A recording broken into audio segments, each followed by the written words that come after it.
이재명 더불어민주당 대선 후보가 어제 전국민 재난지원금 가능성을 다시 언급했습니다. 최소 1인당 100만 원 정도는 맞춰야 된다. 설 연휴 전에 대규모 추가 경정 예산 편성도 논의해달라고 촉구했습니다. 25조 원 내지 30조 원 정도 실현 가능한 목표가 아닐까. 지금 거론할 건 아니라고 생각을 하고요. 이 손실 보상에 대한 예산이 이미 편성이 되어 있습니다.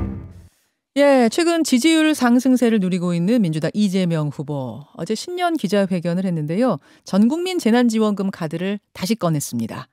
가구당 100만 원이 아니고 1인당 100만 원입니다. 지난 11월에 이 얘기 꺼냈을 때는 여론이 좋지 않았고 무엇보다 청와대, 국무총리, 기재부 다 반대를 했기 때문에 철회했던 건데 어떻게 다시 꺼내게 된 걸까요? 국회 기재위 소속이시죠? 민주당 김두관 의원 나와 계십니다. 어서 오십시오. 예, 반갑습니다. 새해 복 많이 받으십시오. 예, 감사합니다. 오늘 주제는 뭐 재난지원금 위주인데 우선 어제 화제가 됐던 탈모 얘기 잠깐 하고 가야 될 것 같아요. 탈모약에 건강보험을 적용하겠다 이런 정책을 언급하면서 화제가 됐는데 어떻게 된 겁니까?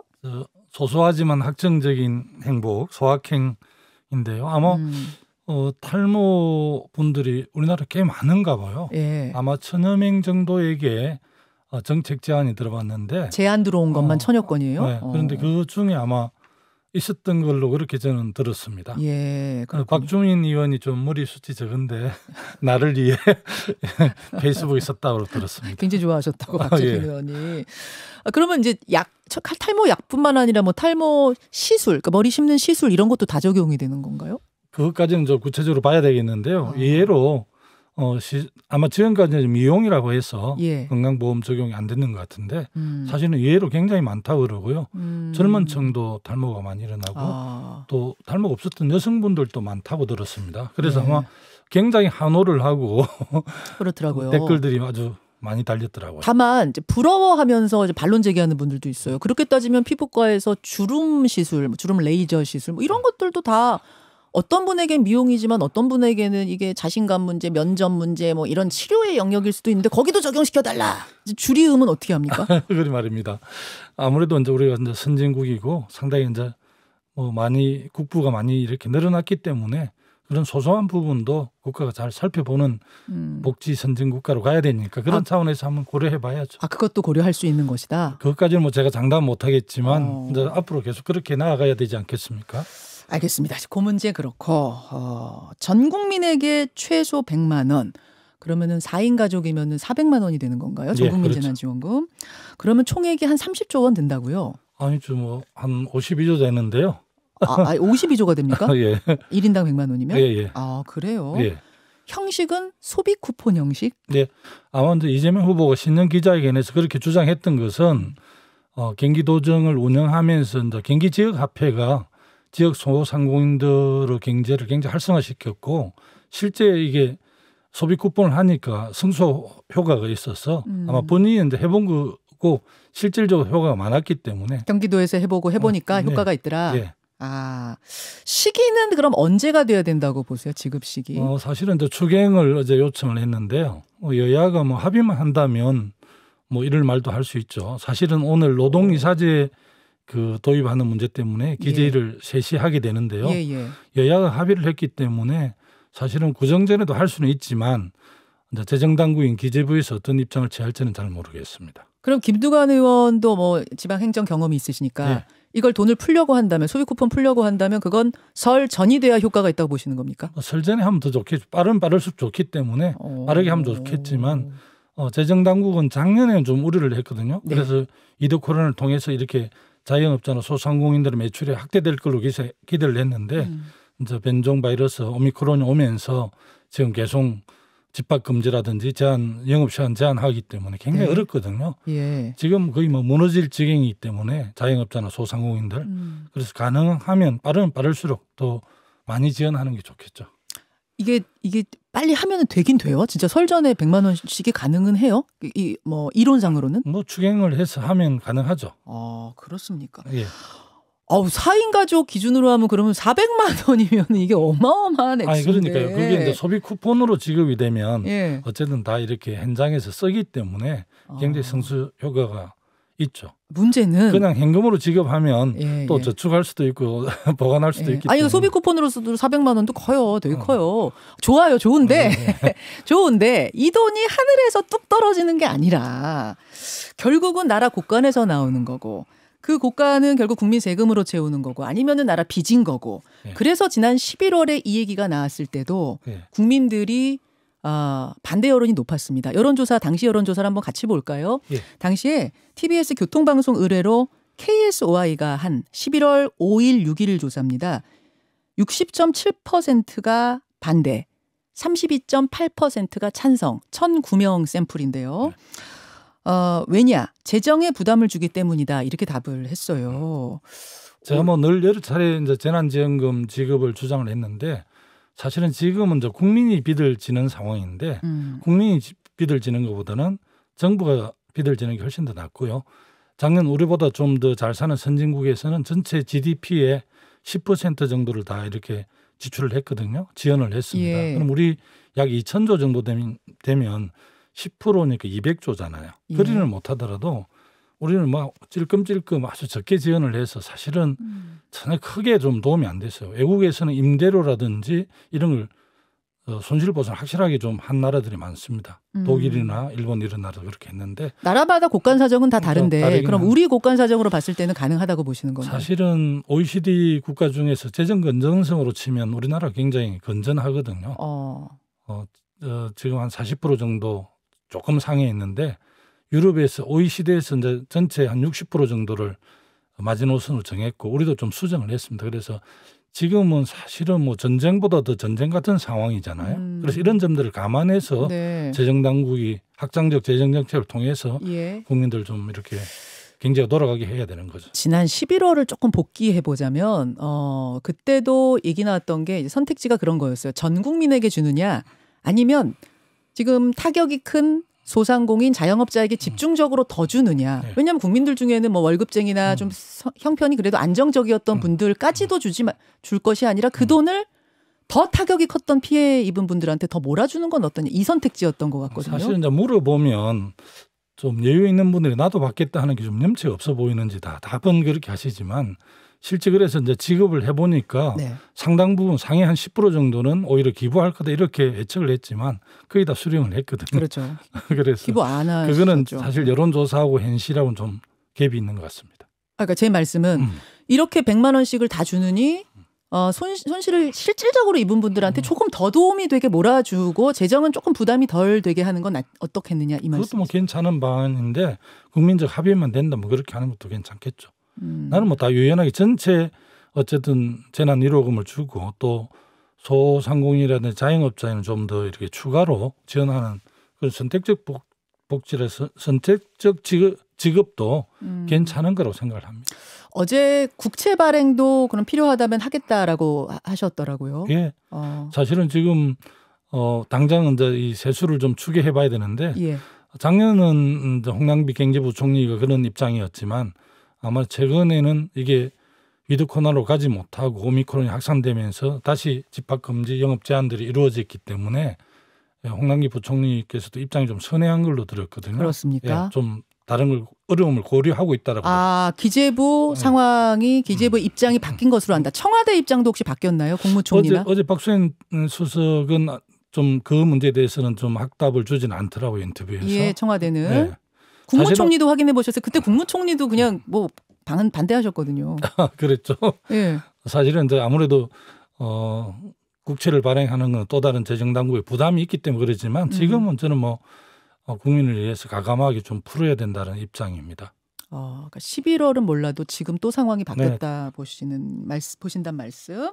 또 하나는 이제 시기 문제인데 대선을 앞두고 있다 보니까 이게 선거용 현금 살포 아니냐 이런 얘기가 이제 야당에서 나옵니다. 고무신 선거 아니냐 어떻게 생각하세요? 아니 뭐 일부 야당 분들이 그런 말씀하시지만 사실은 뭐 야당이 지금 후보로 확정돼 있는 윤석열 후보조차도 이제 100조 지원을 마련해서 상공인들이나 어려운 자영업자를 지원하겠다 이렇게 약속을 해서 근데 이제 논쟁들이 됐잖아요. 그때는 손실보상금 형태로 네. 자영업자 소상공인 위주의 지급이라는 거지 전국민 지원하고는 또 다른 차원이긴 한데요. 100조 정도 되면 소상공인도 지원하고 전 국민도 줄 수 있는 정도의 그 예산이기 때문에 뭐 지금 여야가 합의만 한다면 합의하고 있는 상황이거든요. 이 어려운 상황을 이해를 같이 하고 있기 때문에 예. 아마 재정당국에서도 이렇게 또 빨리 서두르야 뭐 설전에 안 되더라도 2, 3월경에는 지원이 될 수 있기 때문에 아주 시기는 빠르면 빠를수록 좋겠다는 게 제 입장입니다. 알겠습니다. 이재명 후보가 또다시 꺼내든 카드 하나는